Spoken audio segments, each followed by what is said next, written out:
नमस्कार, मैं मोहित पवार स्वागत करता हूं आपका दी ऑटरिंग में। तो नए साल में जहां देश कोरोना के खात्मे की आशा कर रहा था, वहीं जनवरी में ही कोरोना के मामले बढ़ने शुरू हो चुके हैं। 6 जनवरी को कोरोना के 1,17,000 से ज़्यादा संक्रमित मरीज मिले थे। फिर 12 जनवरी को 2,47,000 से ज़्यादा मरीज मिले। इसके बाद अब आज यानी 20 जनवरी 2022 को 3,17,000 से ज़्यादा कोरोना मरीज मिले हैं। ऐसा 8 महीनों बाद देखने को मिला है। स्वास्थ्य मंत्रालय के मुताबिक पिछले 24 घंटों में 3,17,532 नए कोरोना मरीज मिले हैं और 491 लोगों ने कोरोना से जान भी गंवाई है। इसी के साथ ही ओमिक्रॉन के मरीजों की संख्या भी बढ़कर 9,287 हो गई है। हालांकि बीते 24 घंटों में 2,23,990 लोगों ने कोरोना को हराया भी है। लेकिन सिर्फ नए मरीज ही नहीं, एक्टिव केसेस की संख्या भी भारत में तेजी से बढ़ रही है। 1 जनवरी 2022 को भारत में 1,22,000 के करीब कोरोना के एक्टिव केसेस थे।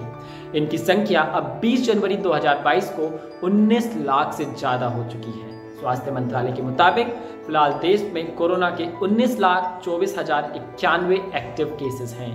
वहीं संक्रमण दर 16.41% हो गई है। कुछ दिन पहले कोरोना केसेस कम आने शुरू हुए तो लोगों ने राहत की सांस लेनी शुरू कर दी थी। लेकिन ICMR के डॉक्टर समीरन पांडे ने 19 जनवरी को ही कहा था कि कोरोना की तीसरी लहर पर अभी कुछ भी कहना जल्दबाजी होगा।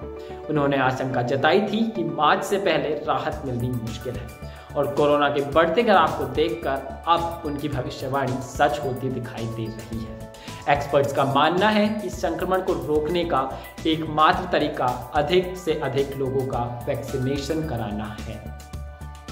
टीकाकरण कोरोना महामारी को हराने का सबसे बड़ा हथियार बताया जा रहा है और भारत सरकार टीकाकरण की रफ्तार को तेज करने के लिए हर संभव प्रयास कर रही है। देश में अब तक कोरोना की 159.67 करोड़ खुराकें लगाई जा चुकी हैं, जिसमें 74 लाख खुराक पिछले 24 घंटों में दी गई हैं।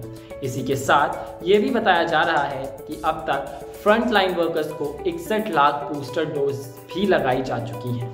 स्वास्थ्य मंत्रालय ने बताया कि अब तक देश में 70,93,56,830 कोविड सैंपल्स की जांच की गई है, जिसमें 19,35,180 सैंपल की जांच देश में कल ही की गई थी।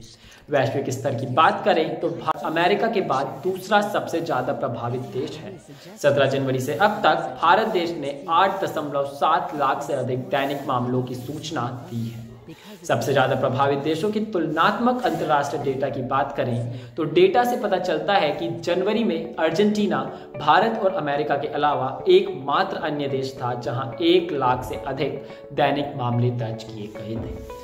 हालांकि मृत्यु के आंकड़ों की बात करें तो आंकड़ों से पता चलता है कि अब तक भारत में दैनिक मृत्यु दर अमेरिका, रूस, कनाडा, मैक्सिको और पोलैंड जैसे देशों की तुलना में कम है।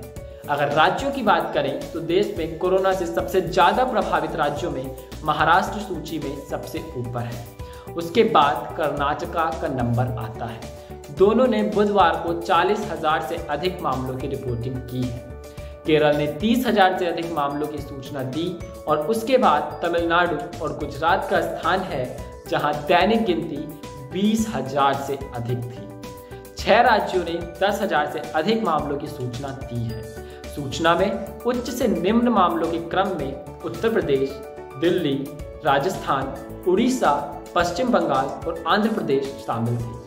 यूं तो केंद्र और राज्यों की सरकारें कोरोना को हराने के लिए हर संभव प्रयास कर रही हैं, लेकिन इसी के साथ हम सब की भी जिम्मेदारी है कि एक जिम्मेदार नागरिक के रूप में हम सब कोरोना से जंग में अपनी भागीदारी निभाएं।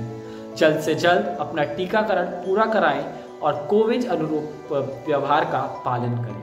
भीड़ भाड़ वाली जगह में जाने से बचें और बिना कारण घर से बाहर ना निकलें, क्योंकि कोरोना को हराना है तो ध्यान रखिए कि 2 गज की दूरी और मास्क है जरूरी। फिलहाल के लिए बस इतना ही। कल फिर हाजिर होंगे एक और नई खबर के साथ। तब तक के लिए आप अपना बहुत ख्याल रखिए, घर पर रहिए, सुरक्षित रहिए और जुड़े रहिए दी ऑटरिंग के साथ। धन्यवाद।